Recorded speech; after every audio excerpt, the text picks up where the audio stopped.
el anestesiólogo en la sala de cirugía. Ya nos llega con el diagnóstico de muerte cerebral.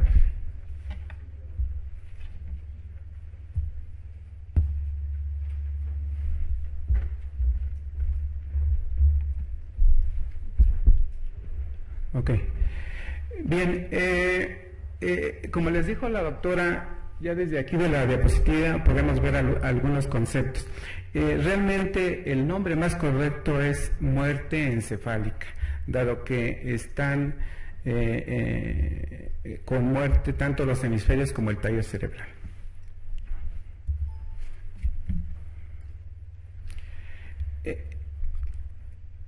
México, el sistema de salud de México es muy amplio y muy variable. En el hospital donde yo trabajo por la mañana, que es aquí en Centro Médico, es un hospital de tercer nivel y ahí existe una coordinación para la promoción de donación de órganos. Aquí observamos al doctor Orozco Guzmán, que es el coordinador de nuestra unidad para la procuración de órganos. Ellos hacen toda la logística para cuando ya se tiene un potencial donante, ellos hacen toda la gestión normativa, solicitan la donación de órganos, etcétera, ¿no? Y lo de la cultura de donación, realmente pues estamos con índices muy bajos, ¿no?, de donación de órganos, a diferencia de países como España, en donde el 90 y tantos % de sus trasplantes son de origen cadavérico, con muerte encefálica. Nosotros, a la inversa, el 80 y tantos % de nuestros trasplantes son de donadores vivos. Yo creo que todos tenemos la obligación de aumentar estos índices de donación. Como les mencionaba hace un momento, seguramente pues ustedes trabajan en alguno de estos hospitales, que en esta página, que también se la recomiendo, y que los que trabajamos en trauma y todos los que somos anestesiólogos nos debe interesar conocer todo lo relacionado a trasplantes, porque el trasplante pues es un tema de actualidad dentro de la medicina moderna. Existen 3 niveles para la logística de la donación de órganos. Los centros de trasplante pues son aquellos que están capacitados tanto para hacer el diagnóstico de muerte cerebral, para procurar órganos y para trasplantar los órganos. Hospitales en el sistema de seguro social serían de segundo nivel, están capacitados o tienen recursos para hacer el diagnóstico de muerte cerebral y poder procurar órganos, pero no tienen la infraestructura para realizar el trasplante. Y los centros de detección, que pues son centros más pequeños en donde se detectan potenciales donadores y son derivados a una unidad con mayor estructura para este tipo de donación. Ahora, les decía hace un momento, los donadores son de diferentes tipos. Por ejemplo, donadores vivos, los relacionados genéticamente, hereditariamente, y los relacionados emocionalmente. Aquí en el Hospital de Especialidades, el 80 y tantos % de los donadores renales específicamente son vivos relacionados. Acá son papás y escasamente los emocionalmente, como los esposos, esposas, etcétera, ¿no? Y realmente donde debemos de promover más es en la donación con muerte cerebral. ¿Por qué? Porque esto tiene cuestionamientos éticos que seguramente lo van a discutir con el doctor Vázquez por la tarde. Y aquí es donde necesitamos trabajar más para tener más donantes cerebrales, ya sea sistólicos o asistólicos. Aquí de una vez les adelanto que un donante sistólico es aquel que está en urgencias o en terapia intensiva o en la unidad de trasplantes y aún tiene su frecuencia cardíaca, y el donante asistólico es el que ya hizo paro cardíaco irreversible y realmente los órganos se pierden. Hay algunos lineamientos que dicen que los riñones, por ejemplo, pueden ser útiles aún con 1 hora de asistolia. Nada más serían útiles los órganos no perfundidos, tejidos no perfundidos como la córnea. Entonces esto es importante que lo conozcamos. Otro concepto es que hay donadores orgánicos y multiorgánicos, y aquí tanto intensivistas como neurocirujanos, neurólogos, anestesiólogos tenemos mucho que ver. ¿Por qué? Porque un donante orgánico es aquel en donde nada más obtienes ciertos órganos. Ejemplo, hace aproximadamente 2 meses en el hospital de Joco tuvimos una donante multiorgánica, una paciente femenina de 25 años que tuvo una hemorragia subaracnoidea masiva por una malformación grado 5. Entonces ella pues llegó al diagnóstico de muerte cerebral, era potencial multiorgánica, pero lamentablemente nada más se obtuvieron los riñones porque no había hospital que solicitara el hígado, que estaba pues en muy buenas condiciones. Entonces, a pesar de lograr la donación, bueno, todavía surgen imprevistos como no aprovechar la mayoría de los órganos. Esto de la definición ya lo comentó la doctora Vallejo. Los reflejos espinales también ya los comentó ella, pero aquí es muy importante para el anestesiólogo el hecho de que la presencia de reflejos espinales hacen que el paciente tenga hiperrigidez y que sea necesaria la administración de relajante muscular. Más adelante vamos a ver algunas incisiones que son verdaderamente amplias. Es necesario siempre hacer equipo con los cirujanos, y una forma que podemos colaborar es manteniendo relajado al donante, ¿no? Bien relajado, porque insisto, hacen hiperreflexia por la rigidez cadavérica, ¿no? Y por el automatismo modular, inclusive se les puede mover con la incisión, se les mueve y se presentan los reflejos que la doctora Vallejo ya les comentó, ¿no? Y fíjense que cuando se nos mueven los pacientes somos muy criticados, ¿no? Como anestesiólogos. Entonces también los muertos se nos pueden mover. Y más vale que por esas 2 razones, para que el cirujano pueda trabajar con mayor facilidad y para que no se nos muevan por el automatismo medular, sí usemos relajantes.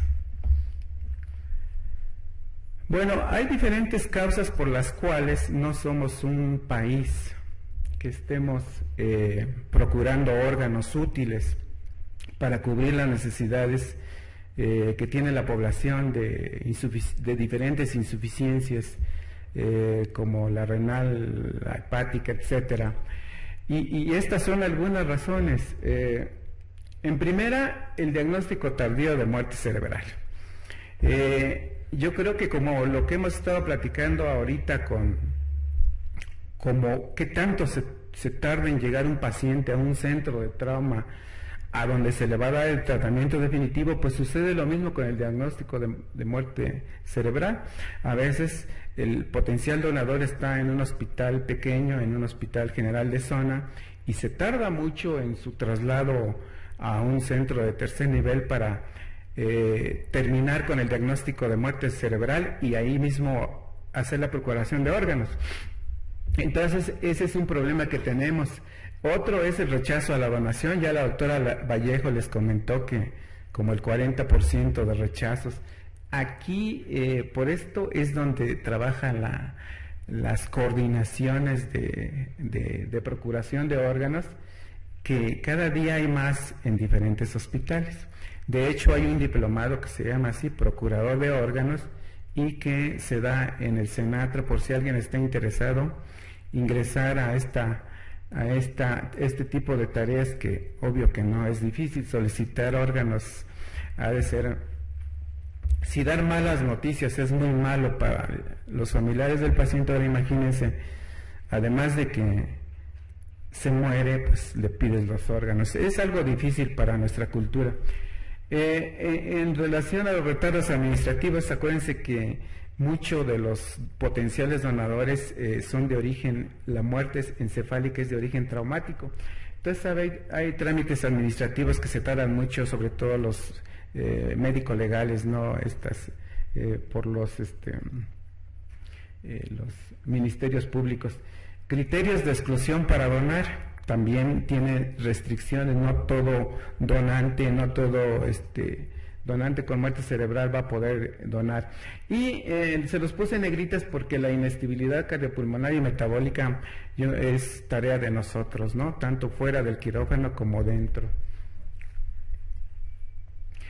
Y bueno, esto es nada más para que vean ustedes cómo de esta casuística de donantes, el 37% fueron de origen traumático y el otro porcentaje fue de hemorragia subaracnoidea de origen no traumático, ¿no? Como aneurismas o malformaciones.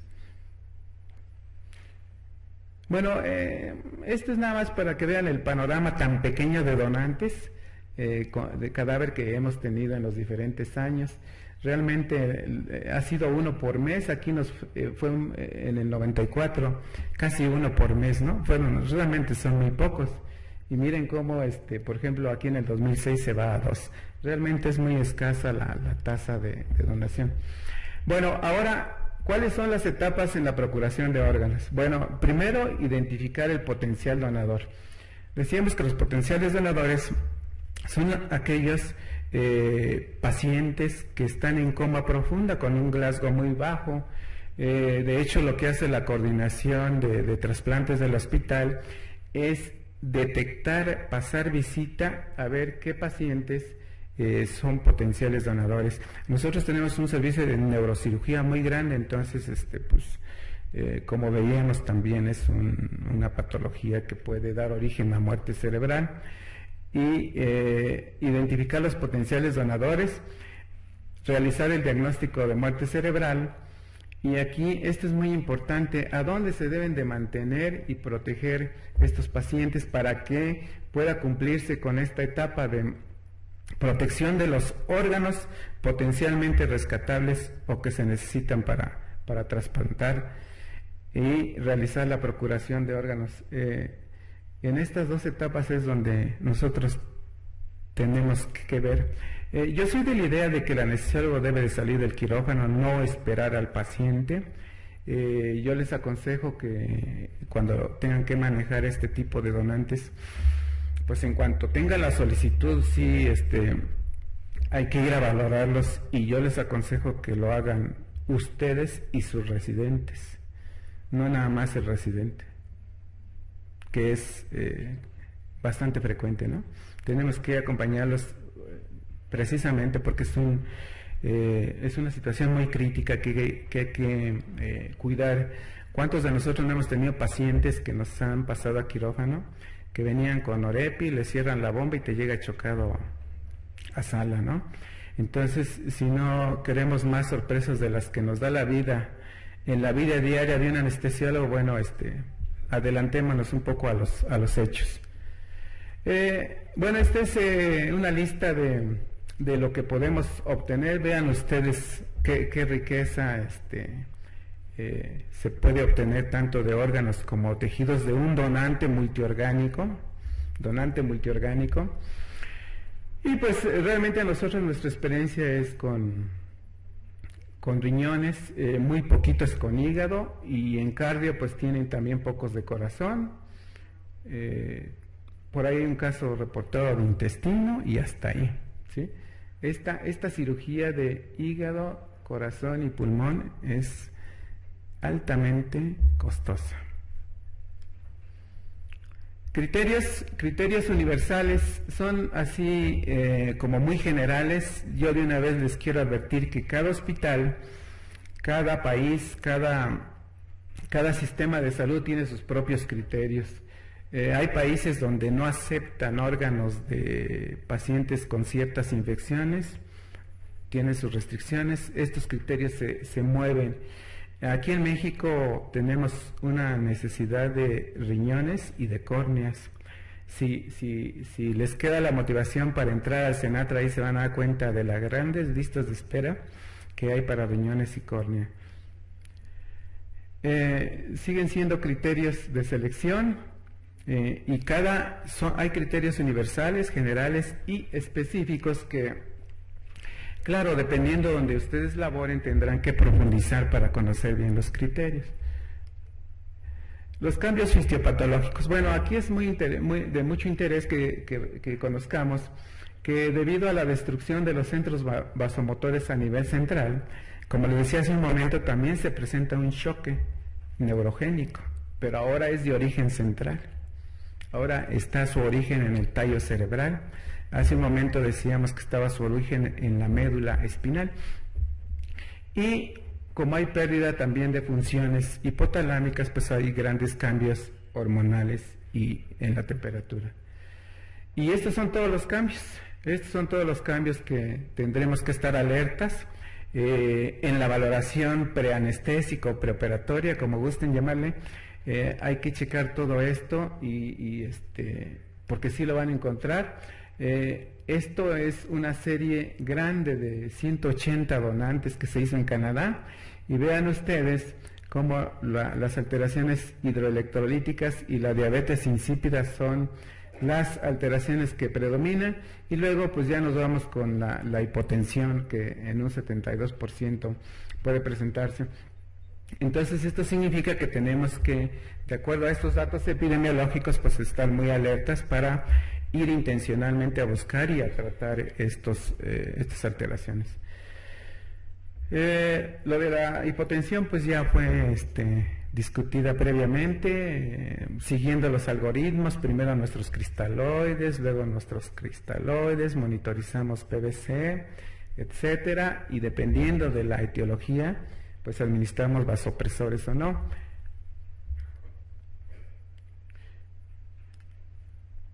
Este es el algoritmo que más se usa, un 60% de cristaloides. Nos seguimos con coloides. Siempre es aconsejable la PVC. Esta PVC tiene que estar verificada. Hace unas par de semanas tuvimos un neumotórax que el anestesiólogo hizo el diagnóstico en la inmersión anestésica. ¿Sí? ¿Por qué? Porque el paciente le pusieron el catéter en urgencias y pues no se checó ni clínicamente ni radiográficamente.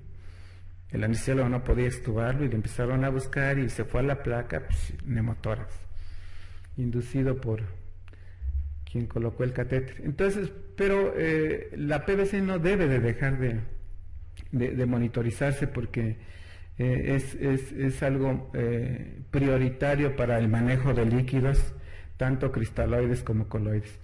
Y dependiendo de los parámetros de PVC es como si están satisfechas tanto en calidad como en cantidad del volumen. Bueno, tendríamos que empezar a usar la dopamina, como ya se comentó, a estas dosis, que sí son microgramos por kilo por minuto, y continuar con líquidos, y siempre pensar que después de los líquidos y los vasopresores, pues puede existir un factor de bomba, ¿no? Y pensar en los inotrópicos que vamos a ver adelante, en esteroides y en vasopresina. Esto está muy de moda y le están llamando terapia hormonal. Bueno, este es algo un poquito más amplio ya de las dosis, que también ya les habíamos mencionado previamente, la noradrenalina, dopamina, más o menos en esta secuencia, ¿no? En esta secuencia es como se debe de usar, como está descrito. Y lo que sí vale la pena aquí hacer hincapié es que mientras más usen vasopresores o usen dopamina, es muy probable que ciertos órganos sean menos útiles. Por eso el uso de vasopresores tiene que ser muy, muy racional. Ejemplo, en un trasplante de corazón, si el cardiocirujano ve que tuvo grandes cantidades de inotrópicos, es un criterio de exclusión. Ya con ese simple hecho ya no es candidato a donación de corazón. Entonces, por eso debemos de ser muy racionales en el preoperatorio y en el trans para no saturar de inotrópicos a los pacientes. Siempre empezar con nuestra reposición de volumen monitorizada por PVC es lo más conveniente. Bien, yo creo que esta lámina es muy importante para nosotros, los que trabajamos en hospitales en donde no se realizan toda la gama de trasplantes, como en España, en donde en un hospital se realizan trasplantes de todo tipo, ¿no? Entonces, volviendo a lo que más hacemos nosotros, que son riñones, bueno, tenemos que sobrehidratar al donante cuando nos interesan los riñones.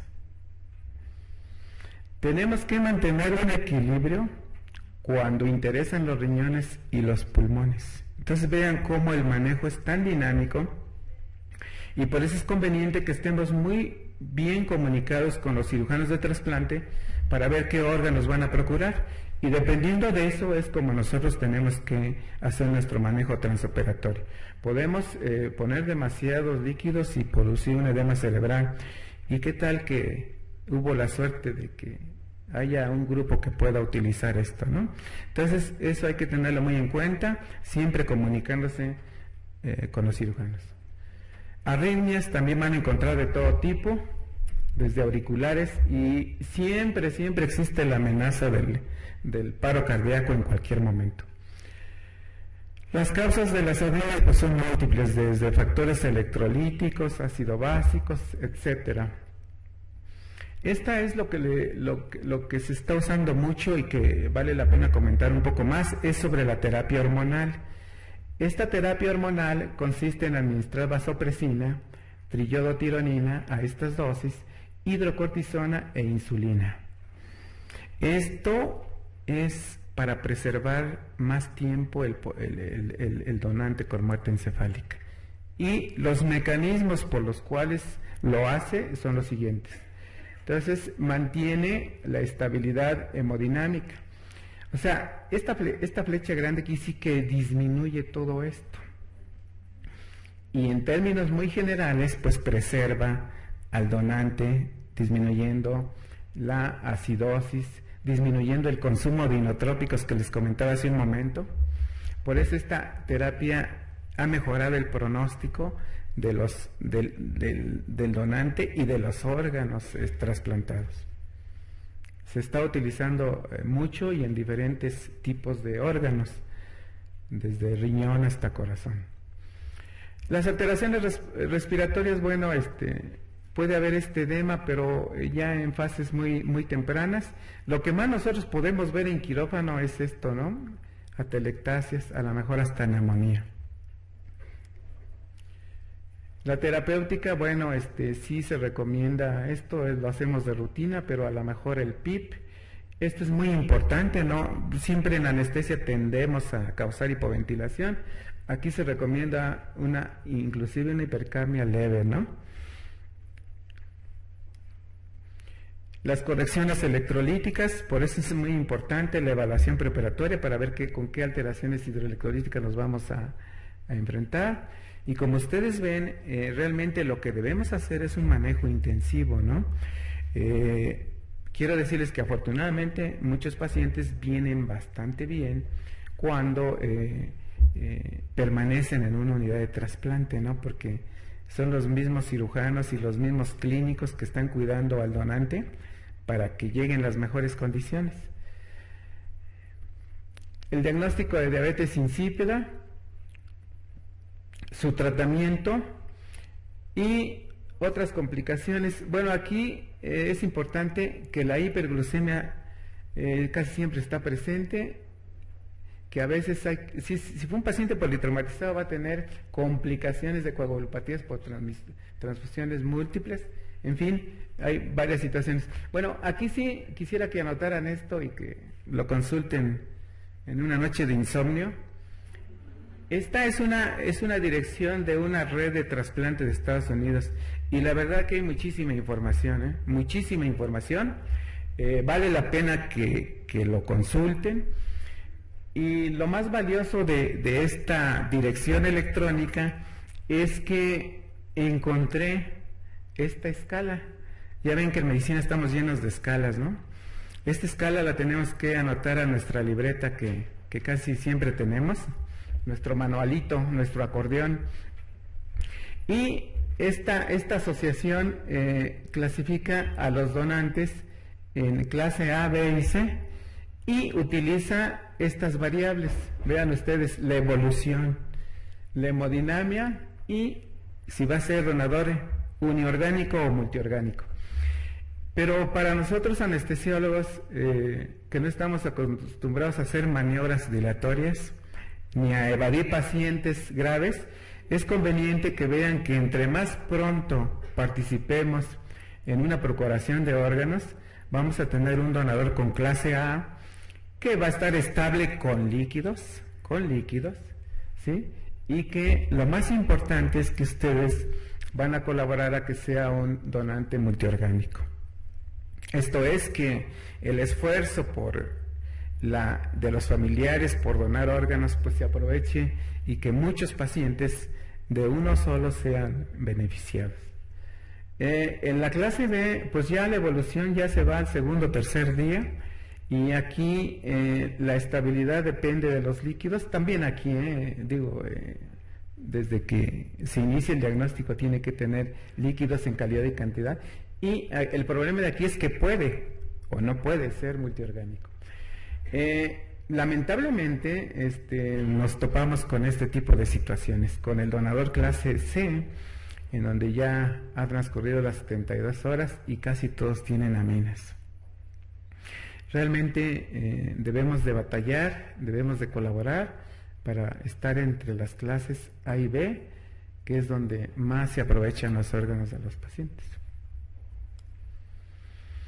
Cuidados preanestésicos, pues lo que hacemos, pero yo les aconsejo verificar toda la normatividad, que esté el consentimiento. Ya me ha tocado poquitos que no tienen consentimiento en el expediente. A lo mejor están en alguna oficina, ¿no? Pero tienen que estar en quirófano, en donde está realizando el procedimiento. La evaluación integral ya la comentamos, el monitoreo lo más completo. Y fíjense bien, durante el traslado, realmente si no acompañan al donante van a tener muchos problemas. Claro, depende del hospital, ¿verdad? Pero la mayoría de los traslados son de alta peligrosidad. Se deben de continuar con las infusiones y debe de considerarse una cirugía urgente y sobre todo considerar que puede ser multiorgánica. Bueno, entonces los objetivos así generales serían mantener las constantes vitales, pero en homeostasis lo más que podamos. No es fácil. Y esto, conservar las funciones específicas de los órganos que van a ser trasplantados en las mejores condiciones. Les decía hace un momento que si se van a aprovechar los riñones, bueno, pues hay que hidratar al paciente, ¿no? Si hay la noticia de que pueda servir el corazón, pues usar lo menos posible de catecolaminas. El monitoreo, todo lo con lo que cuenten. Y en el transanestésico, sigo insistiendo en el traslado, en continuar el manejo preestablecido, no suspender las bombas de infusión y el estado ácido-base. La normocamia o ligera hipercarbia y inclusive mantener estos niveles de hematocrito. Esto es, yo creo que sobre esto tenemos que trabajar mucho, la comunicación. Bueno, pues estas son algunas incisiones que se hacen. Vean ustedes, son de apéndice a pubis, muy amplias. Si el paciente está rígido, pues no van a poder trabajar los cirujanos.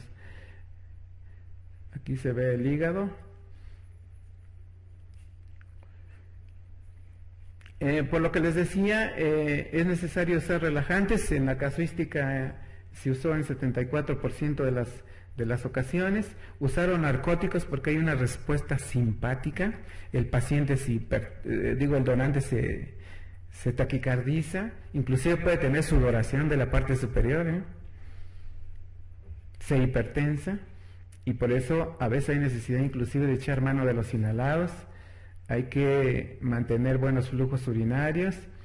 Las catecolaminas, vean ustedes, se usó en el 30 al 41% de los donantes, y en ocasiones la crisis de taquicardia es muy fuerte como para necesidad de usar esmolol. Siempre se aconseja esta regla que la van a encontrar ahí, que es la regla de los 100, mantener la presión sistólica arriba de 100, el gasto urinario, la oxigenación y la hemoglobina arriba de 100, pero gramos por litro. Es una mnemotecnia para grabársela, ¿no? La PVC en cifras adecuadas, inclusive el hematocrito, y a veces si es un paciente politraumatizado sí se vale transfundir para tener estas cifras de hemoglobina. Protección de los órganos, casi siempre usamos aquí manitol y metilprednisolona, estas dosis. Esto que tenemos algunos bloqueadores de calcio como el verapamil, nimodipina, etcétera. A veces usamos lidocaína IV, y algunos cirujanos nos piden usar heparina, esas dos. Las conclusiones son que hay que proporcionar un manejo eficiente de los donadores para tener órganos de buena calidad. Esto lo logramos con una buena ventilación y perfusión, y que el manejo transoperatorio sí influye para la sobrevida de los órganos. Hay estudios que demuestran que si hay una buena estabilidad cardiovascular, hay un buen manejo, hay buenos inmunosupresores, la sobrevivencia de los órganos trasplantados es mucho mayor. Y con este mural de este artista que es mexicano, es un mural dedicado a la donación de órganos, pues les doy las gracias, y pues aquí está la dirección para estar en contacto. Muchas gracias.